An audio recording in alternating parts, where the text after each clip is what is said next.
30 जनवरी 1948 शाम के ठीक 5:17 दिल्ली के बिरला हाउस में जो हुआ उसने पूरी दुनिया को हिला दिया। एक कमजोर बिना हथियार का आदमी जिसे पूरी दुनिया महात्मा कहती थी, उसके सीने में 3 गोलियां दाग दी गईं। लेकिन सवाल सिर्फ इतना नहीं है कि गांधी जी की मौत कैसे हुई। असल सवाल यह है कि यह फैसला कैसे बना और किन हालातों ने इस हत्या को जन्म दिया। 1947 भारत और पाकिस्तान का बंटवारा। देश खून और आग में जल रहा था। हर तरफ दंगे, हर तरफ लाशें, हर तरफ डर। गांधी जी एक ही बात पर अड़े थे, शांति, अहिंसा और इंसानियत। लेकिन देश के एक बड़े हिस्से को लगने लगा कि गांधी जी एक तरफ झुक रहे हैं, कि वो पाकिस्तान के पक्ष में नरम हैं, कि वो हिंदुओं के हितों को कमजोर कर रहे हैं।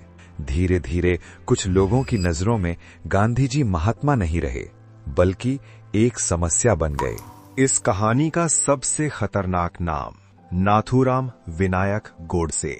पढ़ा लिखा, समझदार, लेकिन कट्टर सोच से भरा हुआ। गोडसे का मानना था कि गांधी जी की नीतियां भारत को कमजोर बना रही हैं। उसके दिमाग में एक बात बैठ चुकी थी कि अगर गांधी जी जिंदा रहे तो भारत कभी मजबूत नहीं बन पाएगा। यहीं से एक खतरनाक फैसला जन्म ले चुका था। बहुत कम लोग जानते हैं कि यह पहला हमला नहीं था। 20 जनवरी 1948 बिरला हाउस में एक बम फेंका गया, लेकिन हमला नाकाम रहा। गांधी जी बच गए। ये एक साफ इशारा था कि कोई उन्हें मारना चाहता है और वो रुकने वाला नहीं है।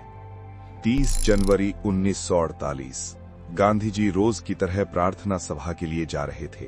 उनके पास कोई भारी सुरक्षा नहीं थी, कोई बुलेट प्रूफ घेरा नहीं था, क्योंकि गांधी जी को हथियारों पर नहीं, इंसानों पर भरोसा था।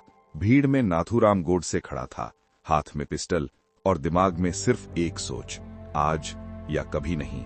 जैसे ही गांधी जी आगे बढ़े, गोडसे उनके सामने आया, झुककर प्रणाम किया और फिर 3 गोलियां सीधे सीने में, बहुत नजदीक से।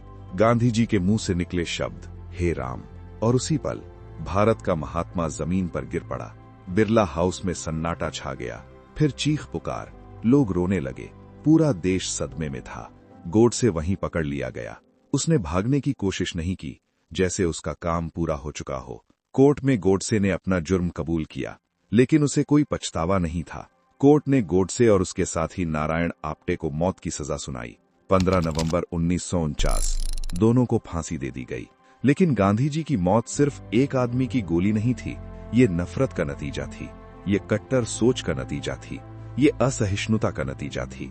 गांधी जी को मारने वाली सिर्फ पिस्टल नहीं थी, उन्हें मारने वाली वो सोच थी जो इंसानियत को दुश्मन बना देती है। गांधी जी मर गए, लेकिन उनकी सोच नहीं मरी।